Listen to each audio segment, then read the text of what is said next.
When one door closes, another door opens.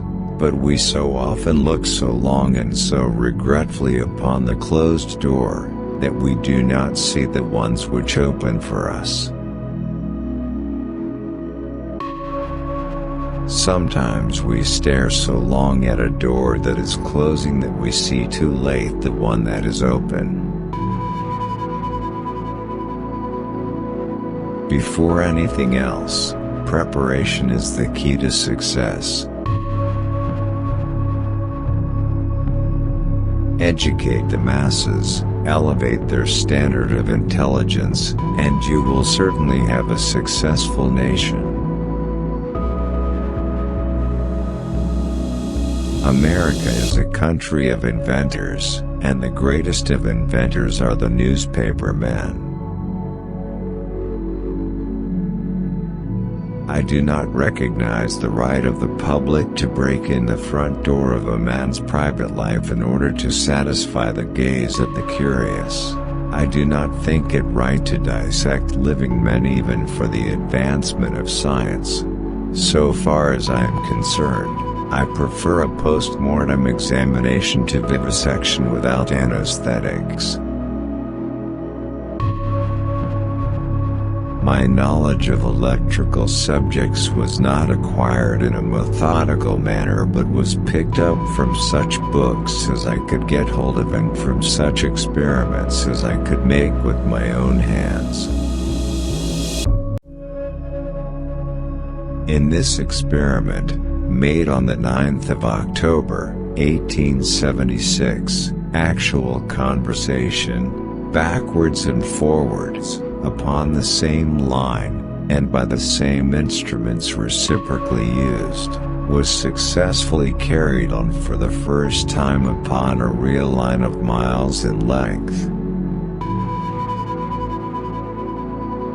I would impress upon your minds the fact that if you want to do a man justice, you should believe what a man says himself rather than what people say he says. The nation that secures control of the air will ultimately control the world. Great discoveries and improvements invariably involve the cooperation of many minds.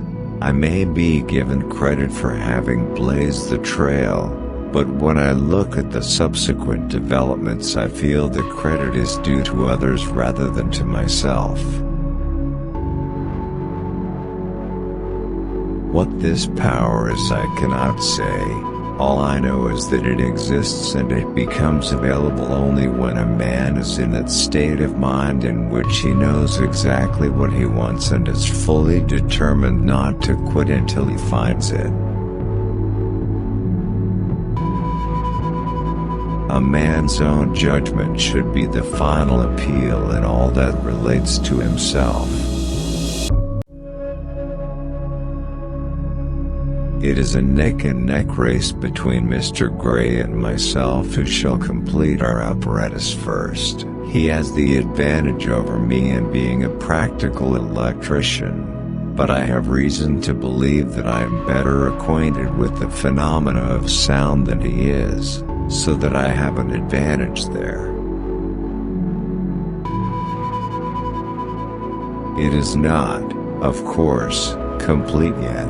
But some sentences were understood this afternoon. I feel that I have at last struck the solution of a great problem, and the day is coming when telegraph wires will be laid onto houses just like water or gas, and friends converse with each other without leaving home.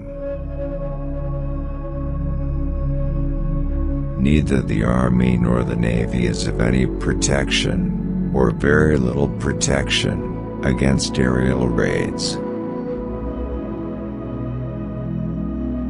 The most successful men in the end are those whose success is the result of steady accretion.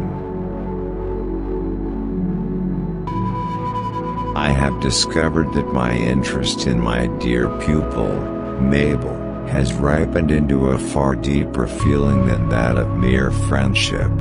In fact, I know that I have learned to love her very sincerely. From my earliest childhood, my attention was specially directed to the subject of acoustics, and specially to the subject of speech. And I was urged by my father to study everything relating to these subjects, as they would have an important bearing upon what was to be my professional work. Such a chimerical idea as telegraphing vocal sounds would indeed, to most minds, seem scarcely feasible enough to spend time in working over. I believe, however, that it is feasible and that I have got the key to the solution of the problem. Morse conquered his electrical difficulties, although he was only a painter, and I don't intend to give in either till all is completed. It is hardly an exaggeration to say that oral teachers and sign teachers found it difficult to sit down in the same room without quarreling, and there was intolerance upon both sides. To say oral method to a sign teacher was like waving a red flag in the face of a bull, and to say sign language to an oralist aroused the deepest resentment.